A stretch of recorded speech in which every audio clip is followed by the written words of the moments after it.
os benefícios da morte de Cristo. O que Jesus fez por nós foram tantas coisas que nós às vezes não tomamos posse, porque a gente não conhece, a gente não tem assim ciência daquilo que ele fez, e por isso a gente às vezes deixa de receber todas as provisões que o Senhor nos fez na cruz do Calvário. Nesta manhã eu quero enfatizar 3 destes benefícios. E o livro que vai servir de base para a minha mensagem é o livro de Isaías, no capítulo 53. O livro do profeta Isaías, ele foi escrito aproximadamente 700 anos antes de Jesus nascer.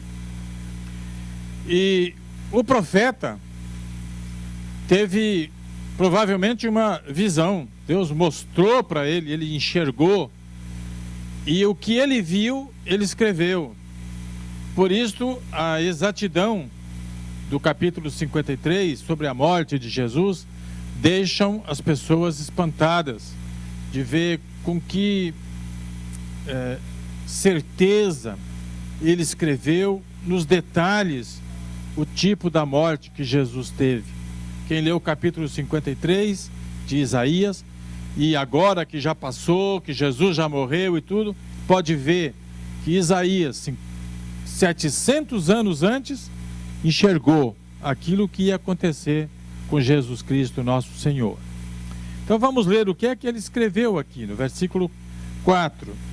Está falando de Jesus, o Messias, o ungido. Diz assim: certamente ele tomou sobre si as nossas enfermidades e sobre si levou as nossas doenças. Contudo, nós o consideramos castigado por Deus atingido e afligido. Mas ele foi transpassado por causa das nossas transgressões, foi esmagado por causa de nossas iniquidades. O castigo que nos trouxe paz estava sobre ele, e pelas suas feridas fomos curados. Então aqui, igreja, nós precisamos ver primeiramente que o sacrifício de Jesus, um grande benefício, o motivo principal que ele veio a este planeta, que ele veio para a Terra, foi para salvar as pessoas que estavam perdidas. Quando fala perdida, significa pessoas que estavam vivendo no pecado, pessoas que viviam embaixo do jugo de Satanás, pessoas cujo prazer estava só nas coisas mundanas e que não tinha regra, que não tinha rédea, que fazia tudo o que lhe aprazia. Essas pessoas são chamadas de perdidas e precisam de salvação do pecado. A pessoa que vive desta forma e morre assim, está condenada, biblicamente, está condenada a viver eternamente no fogo do inferno. Mas Jesus foi enviado por Deus para vir aqui para a terra, para mudar esse quadro. Esta é uma grande bênção, um grande benefício que nós já participamos dele. Porque olha aqui, igreja, no dia em que cada um de nós, no nosso coração, aceitamos a pregação do Evangelho, cremos em Jesus e entregamos nossa vida para Ele, naquele momento, Ele nos libertou de toda a ação maligna e de todo o fogo do inferno, escreveu nosso nome no livro da vida e nos chama de filhos e nos deu herança, limpou nossos pecados, trocou a nossa roupa espiritual e agora nós somos salvos. Nossa habitação eterna vai ser na Nova Jerusalém. Então, igreja, esta provisão que Deus fez, eu creio que todos que estão aqui já têm isto no seu benefício, já faz parte da sua vida. Eu estou certo? Quem é salvo por Jesus, diga amém. Então, isto, gente, é o maior presente que alguém pode receber aqui na sua existência. É o dom gratuito de Deus. É a vida que Jesus deu para nos salvar. Pela morte dele na cruz, nós fomos salvos. E só Jesus Cristo salva. Amém? De modo que nós precisamos seguir nosso caminho, o caminho do salvo. Precisamos prosseguir firmes. Não devemos deixar que nada venha abalar a nossa fé e nos fazer sair do caminho do Senhor. Às vezes é meio difícil a gente seguir, eu sei. A gente conhece que o mundo todo está contra nós. As forças do inferno estão contra nós. Mas as forças de Deus, os anjos de Deus, acampam-se ao redor dos que o temem e os livram. De modo que nós temos proteção de Deus. Precisamos confiar para que Deus vai nos conduzindo vitoriosamente. Há momentos de luta, há momentos de dor, mas eu digo para vocês, não desistam, sigam firme, carregue a sua cruz, porque lá na frente ela vai ser útil para você. Tem a história muito conhecida, que está escrita no livro O Peregrino. Esse livro O Peregrino foi escrito na prisão, não é? Um crente foi preso lá e escreveu esse livro, chama John Bunyan. É um livro tremendo, todo mundo devia até ir ler. Conta a história do salvo, do cristão. E num certo momento do livro ele conta que as pessoas receberam uma cruz, tinham que andar levando a cruz. E a cruz era grande e pesada. E eles iam carregando pelo caminho. E alguns deles foram pegando uma serra e cortavam um pedacinho da cruz porque estava muito pesada. E serra um pedaço aqui, serra outro pedaço lá, mas vai indo, vai caminhando para frente. Mas um deles aguentou firme, levou a cruz do jeito que recebeu. Chegando lá na frente tinha um abismo para cruzar. E o que tinha a cruz comprida, grande, deitou a cruz e atravessou por cima dela. Mas os que cortaram a cruz, quando quiseram pôr, a cruz não conseguia atravessar o abismo. Então nós temos às vezes que pensar nisso e carregar a nossa cruz, porque é através disso que nós vamos chegar no lugar que Deus tem separado para nós. Amém? E eu quero chegar lá e quero chegar junto com vocês. O outro grande benefício da cruz é a respeito da cura. Interessante aqui, gente. Quando nós lemos isto, a gente às vezes não medita, não pensa muito. Mas aqui fala com uma certeza, porque o versículo começa, certamente. Esta palavra significa verdadeiramente, positivamente. Quer dizer, tudo mostra o seguinte, isto de fato aconteceu. O que foi? Que Jesus tomou sobre si as nossas enfermidades e sobre si levou as nossas doenças. Então aqui, a Bíblia está afirmando que na cruz do Calvário, há quase 2000 anos, quando Jesus estendeu seus braços, derramou o seu sangue e bradou, o último momento ali, que ele estava entregando seu espírito, naquele momento, Jesus estava ali com duas coisas que não tinha nada a ver com ele, mas que eram nossas. Primeiro, pecado nosso estava sobre ele. O pecado nosso estava sobre Jesus. Jesus nunca pecou, mas o pecado da humanidade foi lançado sobre ele. Segunda coisa, Jesus nunca ficou doente. Jesus nunca tomou Buscopan. Você sabe o que é Buscopan? Hã? Eu acho que alguns aqui sabem, né? Nunca tomou injeção contra a gripe. Jesus nunca tomou comprimido para dor de garganta e nem nada para dormir bem. Ele dormia até no barco no meio da tempestade. Agora, no dia que ele estava na cruz, ele sentia todas as dores de enfermidades que existem no mundo. A Bíblia diz que ele tomou sobre si as nossas enfermidades. Então, as enfermidades da humanidade foram lançadas sobre Jesus. Agora, se nós tivéssemos o mesmo tipo de fé que houve em Jesus, nenhum de nós precisaria jamais ir para médico algum. Nenhum de nós jamais teríamos qualquer tipo de doença. Desde o Antigo Testamento há esta promessa. Nós ficamos doentes porque nós não temos a fé suficiente para nos ver livres dela. Porque é uma promessa de Deus. Se nós tivéssemos realmente esse tipo de fé, ninguém ia passar dor de estômago, dor de fígado e outras dores. Porque Jesus levou sobre si todas as nossas enfermidades. É um benefício que nós precisamos nos apropriar dele. Mas se vem a enfermidade, ainda Deus colocou 2 escapes que nós podemos utilizar. O primeiro vai ao médico. O médico é de Deus. Eu agradeço muito a Deus pelos médicos, que já muitos deles me aliviaram de muita dor. Esse negócio do Buscopan eu nunca esqueço. Buscopan, eu estava trabalhando, eu era funcionário da General Motors, meus 30 anos de idade, cheio de cabelo e de saúde. De repente comecei a sentir uma dorzinha assim aqui atrás. Uma dorzinha pequena, mas continuei trabalhando. Dali a pouco aquela dor foi aumentando, mas chegou num ponto que doía tanto que eu não conseguia mais trabalhar.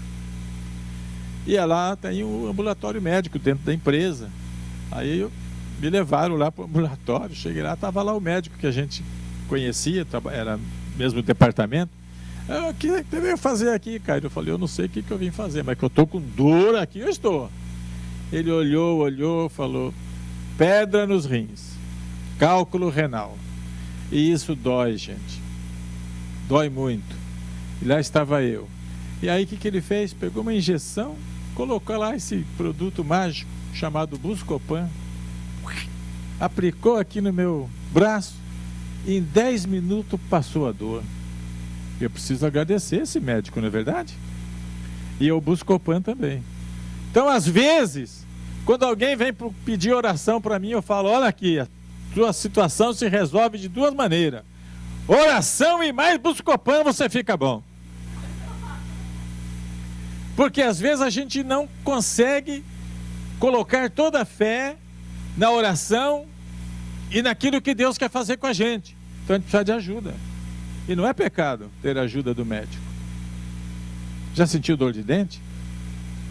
Já orou? Pôs a mão assim, orou e já foi curada. Tem outros que não são. A dor continua. Ora uma vez, 2, 3, a dor continua. Chega uma hora que a gente fala, desisto. Vai ao dentista, senta lá, paga caro, abre a boca. E aí dói mais ainda para ele mexer. Mas, gente, o que eu quero dizer é que Deus proveu para nós meios da gente ter saúde.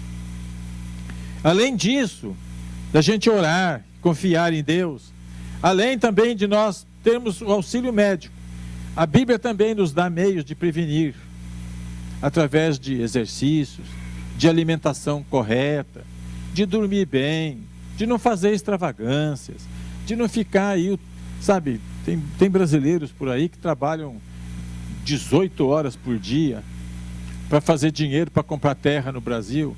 Depois, gente, compra a terra, mas a saúde vai embora.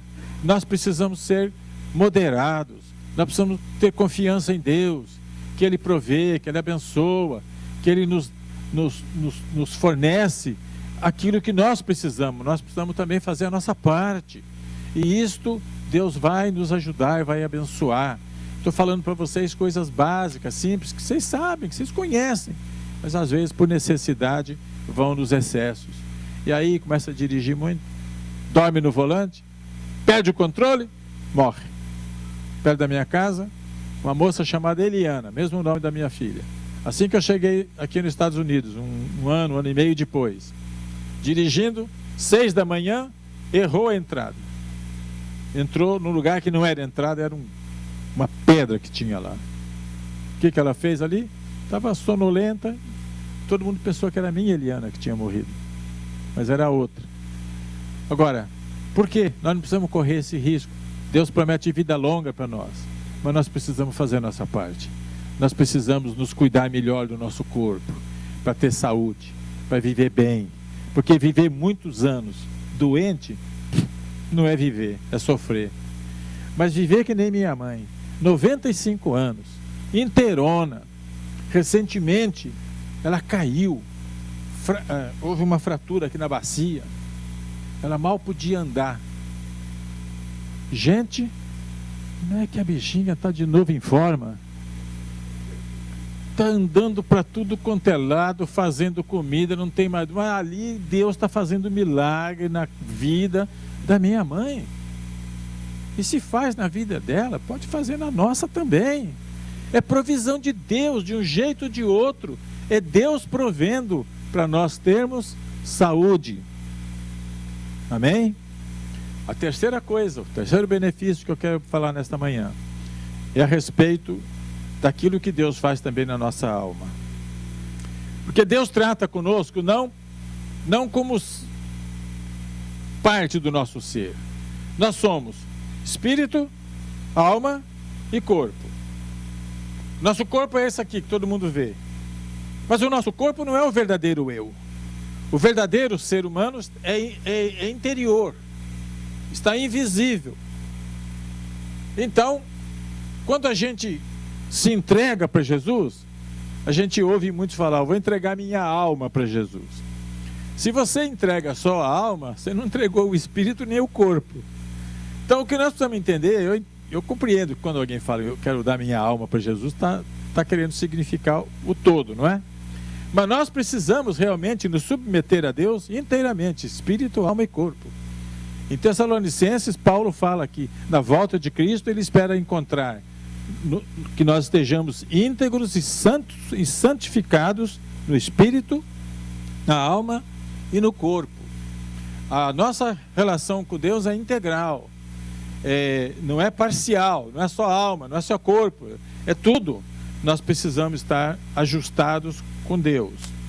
Então, quando se trata da cura física do nosso corpo, essa provisão foi feita lá na cruz. Na cruz foi feita a provisão para a salvação, que é totalmente espiritual. Mas na cruz também foi feita a provisão para dar saúde para a nossa alma. A diferença entre alma e espírito, que muitas vezes não te perguntam, é que no espírito é onde nós temos comunhão com Deus. Nós temos aqui dentro de nós o espírito, que a gente nasce com ele. Esse espírito está inativo.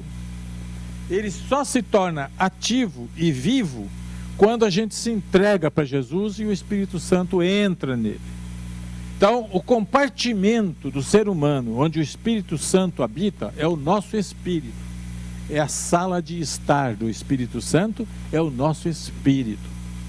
Esse espírito ganha vida quando o Espírito Santo vem. E aí começa a transformar a nossa vida dia após dia. Agora, a alma é a parte humana que comunica com o mundo e que na Bíblia é chamado prazeres da carne. Não é a carne daqui, é da alma. Que antes do espírito renascer, esta alma é dirigida totalmente para fazer coisas erradas. Mas depois que o espírito é revivificado, esse espírito começa a combater a obra da carne. E aí a gente vai perdendo prazer nas coisas do mundo. Só que na alma é onde nós temos os sentimentos. Na alma a gente ama, na alma a gente odeia. Na alma você fica triste, na alma você fica alegre. Os sentimentos estão aqui. E porque é assim, Satanás trabalha muito nesta área para tirar a nossa alegria. Porque a Bíblia diz que o gozo do Senhor é a nossa alegria. Então, é isso que fala? Não, é outra coisa. A alegria do Senhor é a nossa força.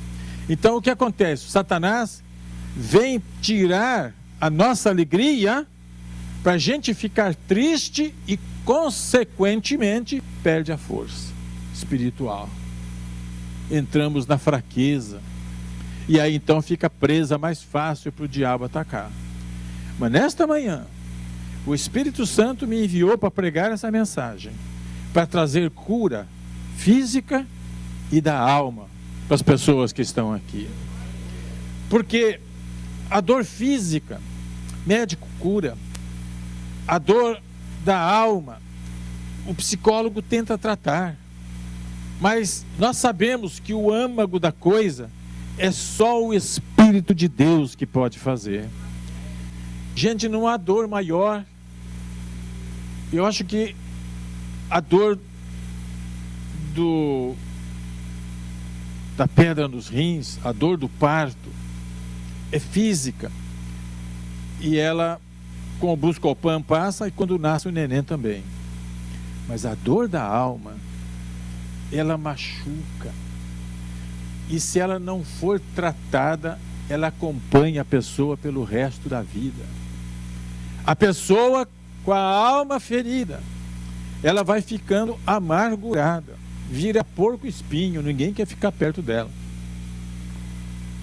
Tem pessoas que às vezes estão isoladas, ficam falando, ninguém fica comigo, ninguém quer conversar, ninguém quer ficar perto de mim. Às vezes precisaria se autoanalisar e perguntar, mas por que será isso?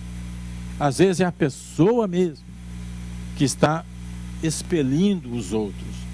Quem é que quer ficar com alguém que só reclama, que só se lamenta, que só olha defeito dos outros, que nunca se enxerga?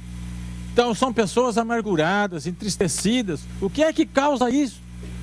Muitas vezes a pessoa está assim porque ficou decepcionada com o marido que traiu, ficou decepcionado com o filho que foi desleal, ficou decepcionado com o irmão da igreja que não foi educado, ficou decepcionado com o pastor que foi estúpido, e aí vai deixando a pessoa ficando triste, e a pessoa às vezes vai carregando aquilo, não perdoa, não pede perdão, não busca Deus, não busca paz e harmonia, e aquilo vai crescendo, e a pessoa vai virando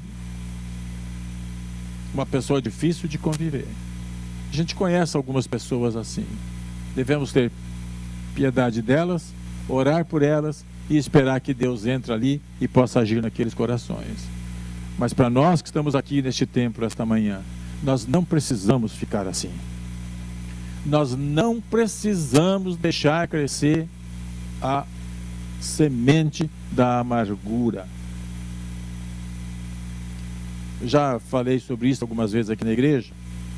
Quando a gente escreve amargura, né, a palavra amargura, a gente pergunta, como é que cura a amargura? Troca o G pelo C. Amar, cura. Simples. O amor que a gente tem pelas pessoas, o amor que a gente tem por Deus, o amor que Ele tem por nós, vai resolvendo esses problemas. Quantos que estão me escutando agora aqui, talvez vieram para este país, sonhando, pensando em coisas boas na vida, mudar de vida, ter um pouco mais de dinheiro, ter um pouco mais de paz, um pouco mais de segurança, veio para cá pensando em estabelecer um business, um negócio, mas quantos viram tudo isto ficar arruinado? Alguém puxou seu tapete, alguém impediu você de ser aquilo que você queria. Você se sente fracassado, você se sente traído, traída, você se sente que coisa não foi bem para você porque alguém fez algo que entristeceu o seu coração. Mas Deus mandou eu hoje aqui, não foi para mostrar só a tristeza. A mensagem é a seguinte: Jesus Cristo morreu na cruz do Calvário para curar nossa alma, para fazer renascer nossos desejos, aquilo que a gente veio para cá pensando, sonhando. Eu vim para os Estados Unidos com um sonho. Meu sonho era, olha só, simples, coisa simples. Saí do Brasil pensando, em 5 anos eu quero ter 7 igrejas. Não, 12 igrejas e um instituto. Em 7 anos, era o meu sonho. E aí quando chegou nesse tempo, não tinha nem 12 igrejas, nem tinha instituto. E eu não via a coisa andar. E aquilo ali foi entristecendo o meu coração.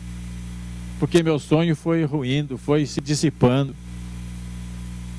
Aí chegou no mês de agosto de 2000, eu fui para o encontro com Deus.